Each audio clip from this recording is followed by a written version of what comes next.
Welcome to Toffee TV. It is the match reaction. Crystal Palace 0, Everton 0 in the FA Cup third round tie at Selhurst Park tonight.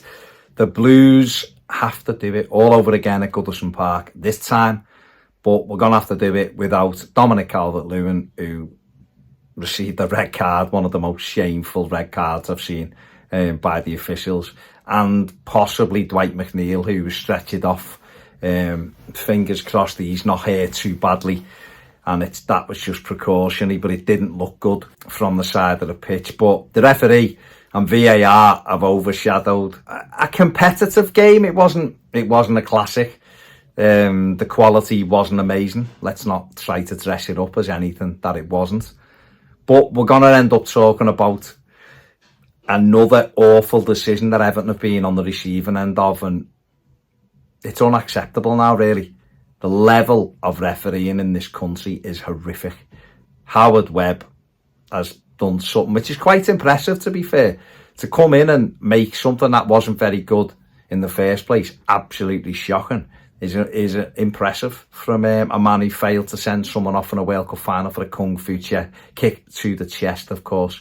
That is the level of Howard Webb's ability.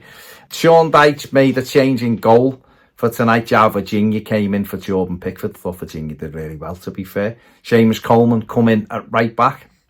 We went with Tarkowski and Jared Branthwaite in the middle, Michalenko left back.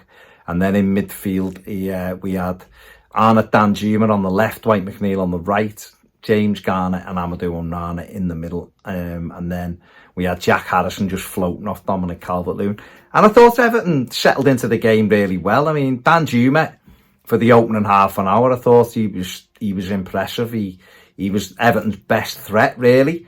He seemed to have the beating of Nathaniel Klein. He had the beating of whoever he went up against on that left-hand side. Put 2 or 3 crosses in, which just fizzed across the goal. And he had 2 good opportunities, both on his left foot. One, I thought, the one that got deflected, while he did well, he dragged it onto his left foot and hit it. The other one, which the goalkeeper saved, I think he maybe should have gone on it with his right foot the minute Dominic Calvert-lewin laid it off to him. He went with his left, and keeper still had to make a good save from it.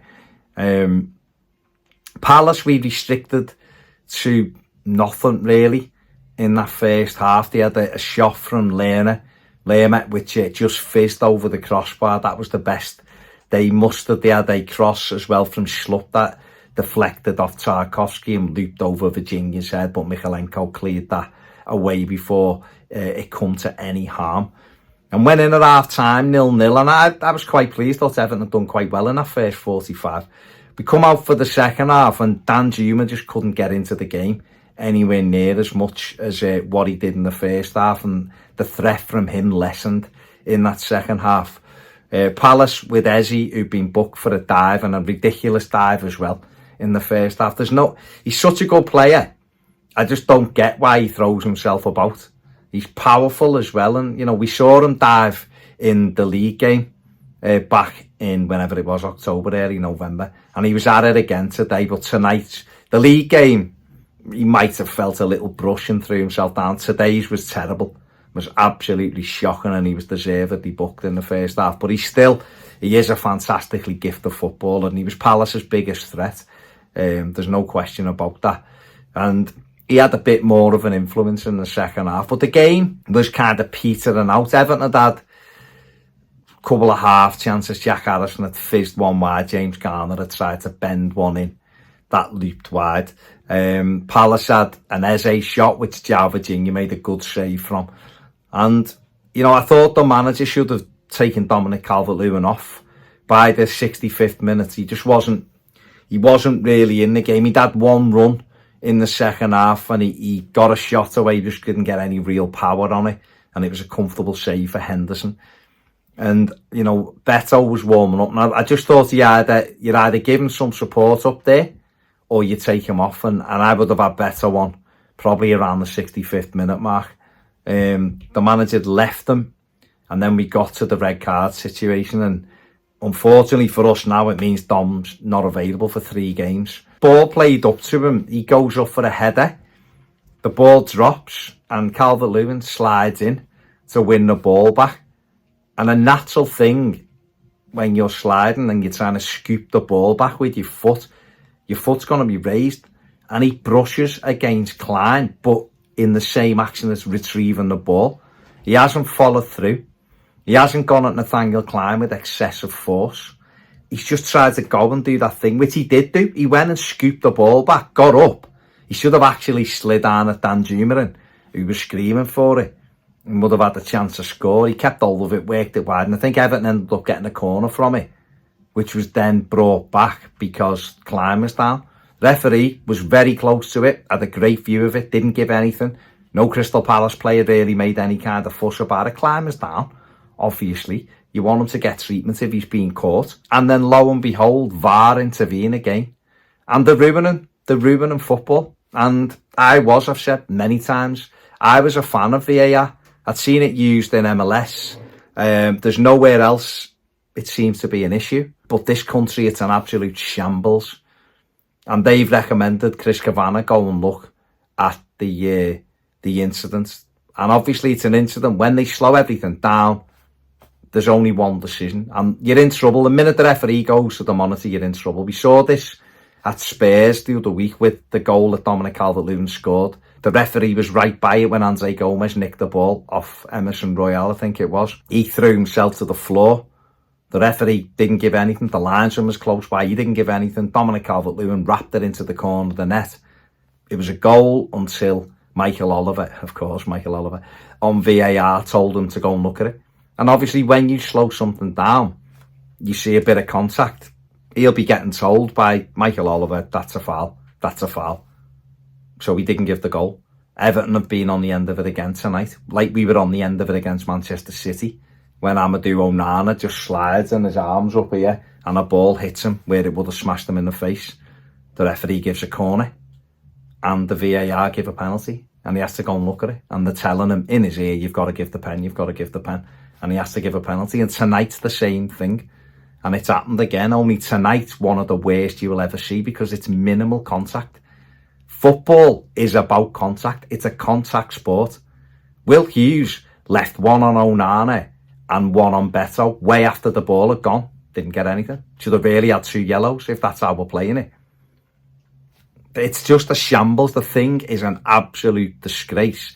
We'll get the skeleton on Sky tomorrow trying to justify why he thinks it's a red card because he hasn't got the arse to go against any of his mates. Chris Kavanagh should have gone to that screen and gone, what? Looked at it again and gone, show me it in real time. Yeah, it's not a foul, like I didn't give because I'm looking clean at it. So Everton need to demand the audio from it and Everton need to appeal it because it's a joke of a decision. It's an absolute joke of a decision. And, you know, you've got Joby McAnuff, who used to play for Crystal Palace, on the summarising there saying it's never a foul. I've looked at it. You've got Aluko, used to play for Arsenal in England, the striker, and she's saying, I've seen it so many times and I can keep looking at it. It's never ever a foul. Roy Hodgson was a bit non-committal. Fair play. Sean Dyche is saying it's not a foul. Seamus Coleman come out and said it's not a foul. It's not a red. There's not a chance. And there's just such a, you know, I've seen people on ex-players on Twitter saying the game's gone, it's done. If this is where we are now, it's finished. It's an embarrassment. And like I said, Chris Kavanagh should have had the balls to turn around and go, it's not a red card. And I'm giving Everton the corner that I've just given. Go away until you've got something. You know, they checked the penalty on Beto in 1 second, which was a penalty. You slow that down, that's a penalty.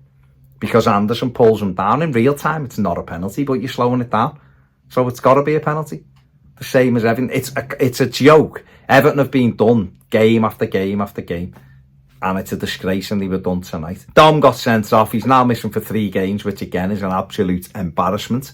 The Premier League are doing, and the PGMOL are doing a great job of making it an absolute shambles now of a competition. And this is in the FA Cup, but he is a Premier League referee. And he's under the PGMOL, who, like I said before, are destroying the integrity of football. It's a joke. The whole thing is a joke. Everton, Beto came on. We sat in a 4-4-1 and we had actually 2 opportunities to win the game. Jack Harrison and James Garner couldn't steady himself after Beto did really well. He blazed it over. Palace had a good shot from Eze, which João Virginia tipped round the post. And that was really it. It's a 0-0.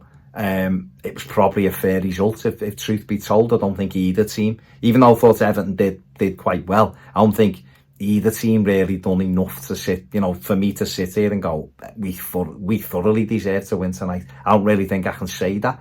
I can certainly sit here and say there's no chance Palace deserve to win tonight. So a draw is probably a fair result. To replay, it's back at Goodison, and all the attention now has to turn to the appeal. Everton have to make some noise about this because it's a joke, and the only way they can save any little bit of face the PGMOL is by overturning this as quickly as possible and holding their hands up and going, we cocked it up, it was a joke. It's a terrible decision, and we hold our hands up and it's no ban. It's the only way they can do it, because that is a embarrassment of a decision tonight. And there you go. If you're going to slow every tackle down, everything's going to look 10 times worse. You don't win a tackle without there being minimal contact on a player. You just don't. Excessive force, jumping into someone, 100%, send them off, 100%. But that wasn't that tonight. So, man of the match for Everton, I want to give it to João Virginia, and not because he was having to make unbelievable saves. He made a couple of good saves, but he was so calm for a player that, and the last time he played for Everton was an FA Cup quarter-final against Manchester City, when Carlo Ancelotti was the manager, in a competitive game, I think. Because we tended to play, and Begovic played games last season, and Pickford played in the Carabao Cup this season. So I thought he'd come in. I thought he did really well. He was nice and calm. His handling was good. Made a couple of good saves when he needed to. So I thought Seamus Coleman as well was brilliant tonight. Mention for Seamus, thought he was excellent. And I just thought in general we were back. We just looked much better. Looked like we had a bit of energy about us tonight. And obviously we have to do it all over again. There you go. Bad taste in my mouth because of that decision. It's a shocker. But what can you do? Give the video a thumbs up, subscribe if you haven't. Let me know what you think in the comment section below. Was it a red card for you? And are you getting sick of VAR and how poor these officials are? And no, it isn't VAR. It's the way it's used in this country. Get referees away from it. Get a whole new team that are nothing to do with these referees if you're going to use it. Otherwise, it's only going to get worse. See you later.